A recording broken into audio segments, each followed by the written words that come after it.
दोस्तों 800 साल के करीब हो गए सलाउद्दीन अय्यूबी के बैतुल मुक़द्दस को वापस लाए हुए, लेकिन पूरी दुनिया के यहूदियों के अंदर 100 साल से ये फ़िक्र पैदा हुई है कि हमारी एक रियासत होनी चाहिए और हमारा एक मुल्क होना चाहिए।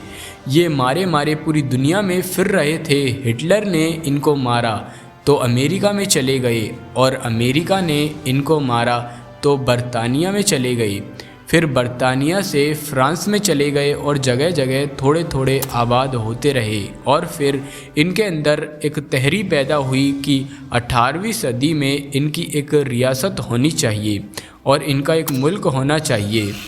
इन्हें मुल्क चाहिए था, वहीं मुक़द्दस ज़मीन तुम्हारे बाप दादाओं की है, क्योंकि वे अपने आप को याकूब अलैहिस्सलाम की औलाद में अपने आप को कहते हैं, तो उस ज़मीन पर जाने के लिए कोशिश करते रहते हैं। लेकिन फ़िलिस्तीन उस ज़माने में खिलाफत उस्मानिया का हिस्सा थी, तो तुर्की के बादशाह थे।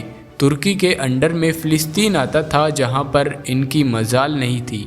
दोस्तों हुआ ये कि 1914 और 1980 के बीच में फ़र्स्ट वर्ल्ड वॉर हुआ, दुनिया की सबसे बड़ी जंग, पहले जंग अज़ीम, जिसमें तुर्की ने जर्मनी का साथ दिया और हार गए। बरतानिया यानी कि इंग्लैंड के मुकाबले में हारने की वजह से हुआ ये कि खिलाफत उस्मानिया ख़त्म हो गई, तुर्की के टुकड़े टुकड़े हो गए। 50 मुल्कों पर उनकी अकेली हुकूमत थी, सारी हुकूमत टुकड़े टुकड़े हो गई। तुर्की को सब ने ख़त्म कर दिया और 1920 में ये खिलाफत ख़त्म हो गई। और फिर बरतानिया यानी कि इंग्लैंड के कब्ज़े में फ़िलिस्तीन भी आया। वो ये ज़माना था कि हमारा भारत भी इंग्लैंड के कब्ज़े में था, यानी कि अंग्रेज़ों का ग़ुलाम था। तो ये बरतानिया यानी कि अंग्रेज़ हर मुल्क को फ़तह करते हुए अपने अंडर में लेते जा रहे थे और उस वक्त फ़िलिस्तीन भी उनके अंडर में था। तो उस वक्त उन लोगों ने यहूदियों के लिए एक आम ऐलान किया, इसको डिक्लेरेशन ऑफ वॉलफेयर कहा जाता है। उसके मुताबिक ये मुहिम चलाई गई कि दुनिया भर के यहूदी लोग हिजरत करके यहाँ आएँ, फ़िलिस्तीन में हम उनको घर देंगे।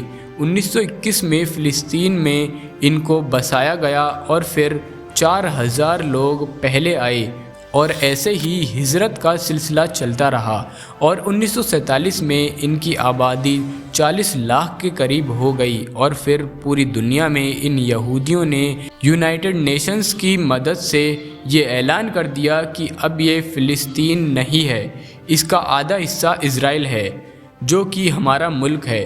दोस्तों बात असल में ये थी कि इसके 2 टुकड़े कर दिए गए, एक हिस्सा फ़िलिस्तीन तो दूसरा हिस्सा इज़राइल था। हुआ ये कि इज़राइल तो बन गया, लेकिन आज तक फ़िलिस्तीन नहीं बन सका।